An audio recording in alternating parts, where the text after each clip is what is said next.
Halo teman-teman, di video kali ini saya akan membahas Donghua Dunia Bela Diri lagi yang telah memasuki musim kedua. Jadi bagi kalian yang baru gabung, saya sarankan untuk menyaksikan musim pertama terlebih dahulu agar paham latar belakang, karakter, serta tujuan dari si tokoh utama. Untuk linknya sudah saya tulis di deskripsi yang terdiri dari 4 bagian. Baiklah, tanpa berlama-lama lagi kita langsung saja bahas alur cerita Dunia Bela Diri season kedua. Di awal film terlihat rombongan klan Lin sedang dalam perjalanan untuk mengantarkan batu permata. Namun di tengah jalan mereka diserang oleh sekelompok bandit yang ingin merampok mereka. Sebuah serangan nyaris membunuh Ling Hao. Beruntung sepupunya Ling Dong berhasil menyelamatkannya. Tidak berhenti sampai di sana, ratusan anak panah ditembakkan untuk menggempur rombongan klan Lin. Nampaknya mereka ini bukan bandit biasa karena terlihat mereka sangat mahir menggunakan senjata yang dilapisi energi spiritual. Sampai akhirnya Lin Dong menyuruh Lin Hong dan rekan-rekan lainnya untuk segera pergi, sementara dirinya akan tetap tinggal untuk bertarung demi mengalihkan perhatian para bandit tersebut. Sebelum bala bantuan dari musuh datang, ia pun segera melepaskan ledakan energi dari teknik gerbang ajaibnya agar bisa segera mengakhiri pertempuran. Setelah kembali, Lin Dong menceritakan apa yang baru saja ia alami kepada ayah dan kakeknya. Sang kakek mengatakan bahwa tidak heran banyak orang jahat yang mengincar klan Lin demi mendapatkan batu permata yang sangat berharga mereka. Terlebih lagi karena klan Lin baru beberapa bulan pindah ke kota Yan sehingga masih sulit membedakan antara kawan dan lawan. Pembicaraan pun ditutup dengan kakek Lin Dong yang berpesan agar tidak mencolok saat mengantarkan barang. Beberapa waktu setelahnya diperlihatkan Lin Dong yang bermeditasi melatih kekuatan spiritualnya. Namun Martha si rubah putih yang selalu menjadi mentornya masih tertidur sehingga ia ragu apakah latihan sendiri seperti ini akan efektif. Tak lama setelah itu, Ching Tan datang menghampirinya untuk menyampaikan pesan dari kakek Yanda yang ingin menemuinya di perguruan bela diri. Namun sebelum pergi, tangan Lin Dong merasakan tangan adiknya tersebut sangat dingin, meskipun langsung Ching Tan tepis dengan mengatakan bahwa dirinya sedang baik-baik saja.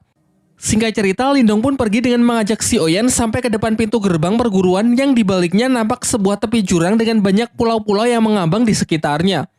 Dengan menaiki salah satu pulau kecil, datanglah utusan dari kakek Yanda untuk menjemputnya menuju tempat perguruan dari kakek Yanda. Dalam perjalanan, Lin Dong juga sempat melihat pemandangan para murid lain yang tengah berlatih kekuatan spiritual. Singkatnya, ketika ia sudah sampai di kediaman kakek Yanda, tiba-tiba sebuah serangan datang yang ternyata berasal dari Yue, salah satu murid senior dari kakek Yanda. Di sini ia nampak bersikap dingin kepada Lin Dong dan bermaksud menantangnya bertarung untuk menguji kemampuan Lin Dong.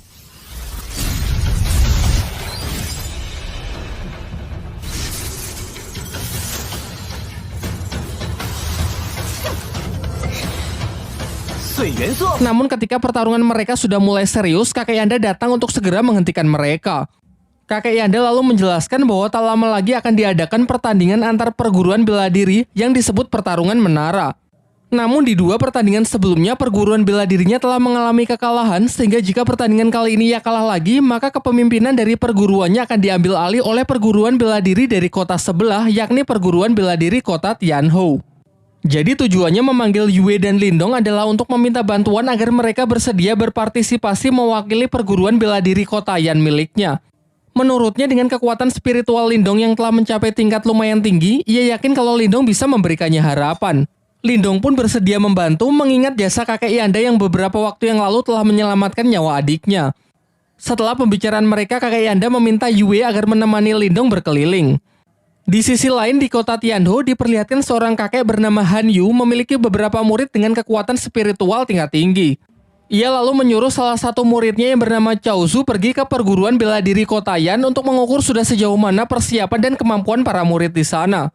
Sementara itu, ketika Yue mengajak Lin Dong berkeliling di perguruan bela diri kota Yan, mereka melihat kerusuhan di tengah latihan para murid di sana. Ternyata ini adalah ulah Cao Zu, salah satu murid perguruan Tianhou yang memang sengaja datang untuk merusuh sekaligus mengukur kemampuan para murid di sana. Ia sangat sombong karena sejauh ini belum ada murid di tempat itu yang bisa menandinginya. Sampai kemudian Yue iseng mendorong Lin Dong masuk ke arena untuk melawan Cao Zu. Pada awalnya Lin Dong memilih pergi turun arena karena tak ingin meladeninya. Namun ia tak bisa menahan diri lagi karena Cao Zu lah yang lebih dulu menyerangnya menggunakan teknik pedang es hitam. Di atas arena mereka pun saling mengadu teknik mereka masing-masing. Nampak benturan antar senjata mental mereka lumayan menggentarkan arena.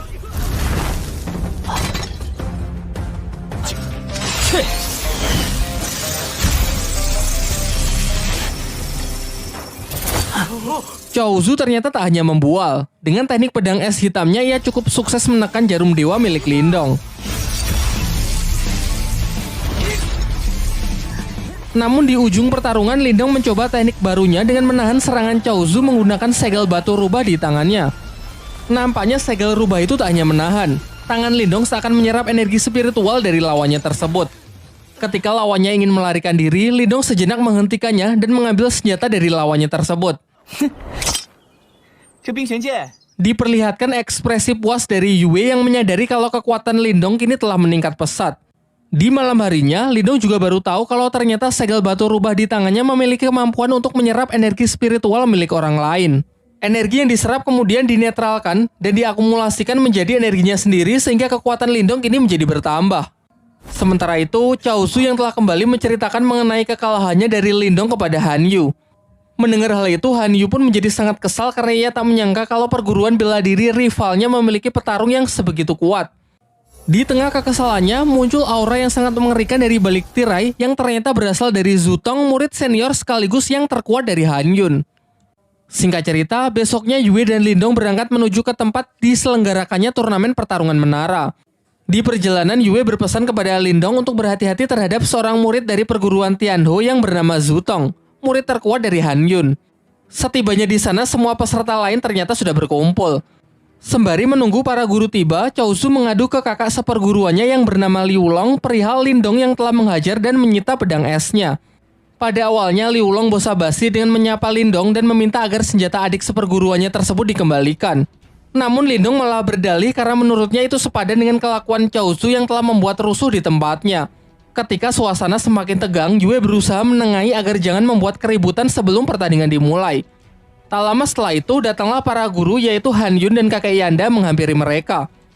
Kakek Yanda lalu menjelaskan bahwa aturan dari pertarungan menara cukup sederhana, yaitu siapa yang bisa naik ke tingkat tertinggi dan mampu bertahan dalam waktu yang lama maka ialah yang akan menjadi pemenangnya. Namun sebelum menyelesaikan kalimatnya, Han Yun menyela dan menyuruhnya agar segera membuka gerbang menara agar pertandingan bisa segera dimulai. Kakek Yanda lalu segera merapalkan mantranya dan secara ajaib muncullah sebuah menara 8 tingkat tepat di depan mereka. Dapat dirasakan gelombang energi spiritual yang sangat dahsyat menyertai kemunculan dari menara tersebut. Setelah pintu dibuka, pertarungan menara pun dimulai dengan sistem Battle Royale, di mana petarung yang bisa bertahan paling lama dan berhasil naik ke lantai tertinggi maka ialah pemenangnya. Ketika semua peserta telah bergegas masuk ke dalam menara, di luar Han Yun dan kakek Yanda memantau keadaan di dalam menara menggunakan semacam proyeksi spiritual. Sementara itu, Lindong yang telah masuk sangat terkejut karena sebagian energi mental di gerbang masuk ternyata bisa ia serap sehingga sekali lagi kekuatannya mengalami peningkatan. Tak ingin berlama-lama di lantai dasar, Lindong pun segera naik ke lantai yang lebih tinggi dengan melewati rintangan-rintangan kecil. Di sisi lain, ternyata Zutong memimpin dengan dirinya yang telah mencapai lantai ke-6 dengan sangat cepat, disusul oleh Yue sebagai runner-up yang berusaha mengejar ketertinggalannya. Satu tingkat di bawahnya ada Cao Zu dan Liu Long yang terjebak di lantai 5 dan tak bisa naik lebih tinggi lagi karena tekanan energi mental yang semakin kuat. Namun alih-alih menghabiskan energinya untuk berusaha naik ke lantai 6, Liu Long mempunyai ide untuk tetap tinggal di lantai 5 dengan tujuan menghalangi peserta lain yang ingin naik ke lantai selanjutnya.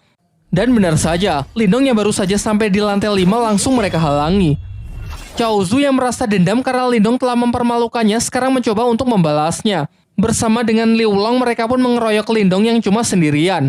Akan tetapi Lindong nampak tak takut sedikit pun dan justru memanas-manasi mereka dengan memperlihatkan senjata Cao Zu yang kemarin ia sita. Kini ia kendalikan sebagai senjata untuk melawan mereka. Diperlihatkan dari kedua sisi, Cao Zu dan Liu Long mengepung Lindong dengan masing-masing teknik mental mereka.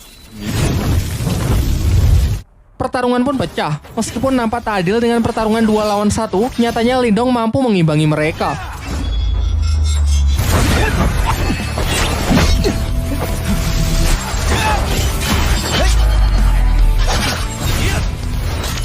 Bahkan ia cukup cakap untuk mematahkan teknik roda ganda milik Cao Zu. Sementara Liu Long yang terus menggempurnya dengan pedang mentalnya juga sangat kewalahan karena Lindong dapat bertahan sekaligus menyerang dalam waktu yang bersamaan. Sampai akhirnya kedua saudara seperguruan ini melakukan teknik fusion dengan menggabungkan kekuatannya untuk menyerang Lindong.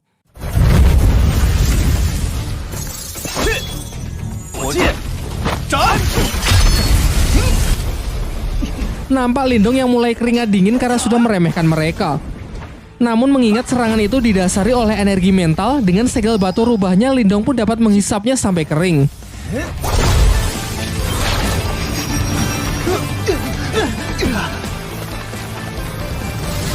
Dan ketika mereka sudah kalah, Lindong tidak lantas membunuh mereka, melainkan malah menguras dompet mereka kemudian langsung bergegas naik ke lantai 6 demi mengejar ketertinggalannya.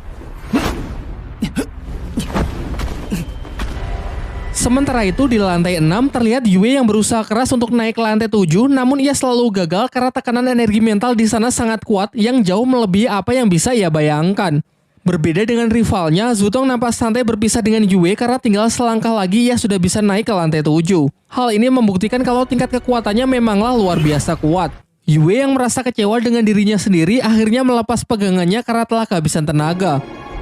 Beruntung Lindong datang tepat waktu dan masih sempat menangkapnya. Setelah mengucapkan janji bahwa ia pasti akan menang, Lindong pun segera melompat untuk menyusul Zutong naik ke lantai selanjutnya. Di luar menara, Hanyu dan kakek Yanda hanya tahu kalau ada dua peserta yang berhasil naik ke lantai 7 tanpa tahu siapakah mereka. Pada awalnya Hanyu mengira kalau mereka pasti Zutong dan Yue. Namun kakek Yanda yakin kalau itu bukan Yue melainkan Lindong. Sementara di dalam menara, Lindong telah berhasil naik ke lantai 7.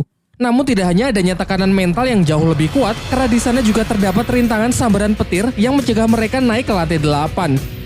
Terlihat Zutong yang sudah berada lebih tinggi sangat terkesan dengan Lindong yang berhasil mencapai lantai ini. Mereka pun mulai berlomba-lomba untuk bisa naik ke lantai 8. Zutong mulai menyerang Lindong untuk memperlambatnya. Akan tetapi dengan cepat Lindong bisa melewati semua rintangan sekaligus melancarkan serangan balik.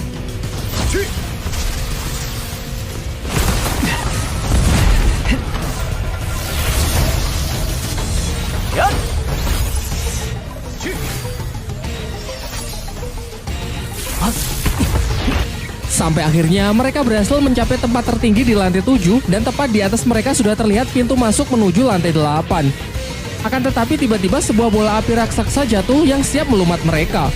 Menanggapi bahaya itu, Lindong dan Zutong pun senada mengeluarkan serangannya untuk menghancurkan bola api tersebut. Bahkan saking kuatnya, gelombang energinya masih bisa dirasakan di beberapa lantai di bawahnya. Sayangnya tak berhenti sampai di situ, keganasan dari lantai 7 pun kembali terlihat dengan munculnya pilar-pilar yang memancarkan kilatan petir siap menghancurkan apapun yang melewatinya. Zutong yang menyadari kalau sambaran petir itu dapat secara langsung merusak inti energi mentalnya, mencoba berhenti sejenak untuk memikirkan sebuah cara agar tak bertindak gegabah. Berbeda dengan Lindong yang secara membabi buta terus menerobos penghalang petir tersebut tanpa memperdulikan resikonya. Sampai tiba-tiba ke-10 pilar itu bersatu dan membentuk seekor wujud naga raksasa. Pertarungan pun berjalan sangat tidak seimbang karena amukan sang naga yang tak terhentikan.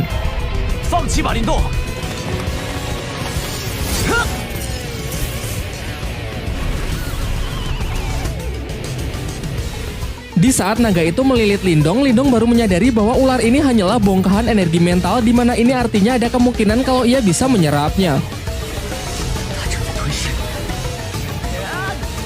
Setelah menghisap habis naga tersebut tanpa membuang waktu, Lindong pun langsung melompat ke lantai 8 meninggalkan Zutong.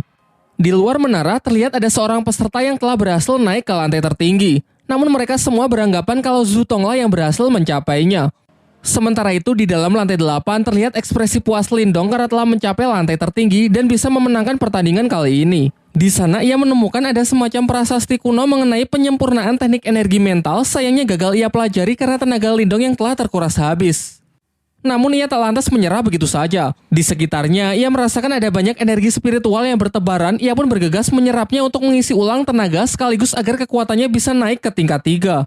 Di waktu yang bersamaan, para peserta yang telah gagal satu persatu keluar dari menara. Namun semua dibuat sangat terkejut saat melihat Zutong juga keluar dari menara itu dan mengakui kekalahannya dari Lindong. Kini semuanya pun sudah jelas bahwa Lindonglah yang menjadi pemenangnya. Karena tak ingin lebih dipermalukan lagi, Han Yun pun segera menarik kembali semua pihaknya untuk meninggalkan tempat ini. Singkat cerita, malam pun telah tiba. Terhitung sudah 24 jam semenjak Lindong masuk ke dalam menara. Terlihat Yue mulai cemas takut kalau sesuatu yang buruk menimpa Lindong. Sementara itu, di dalam menara lantai teratas, Lindong benar-benar berusaha keras hingga akhirnya ia berhasil mencapai kekuatan mental tingkat ketiganya. Bahkan sampai-sampai luapan energinya bocor keluar menara yang mengejutkan Yue dan kakek Yanda. Lanjut ke bagian 6.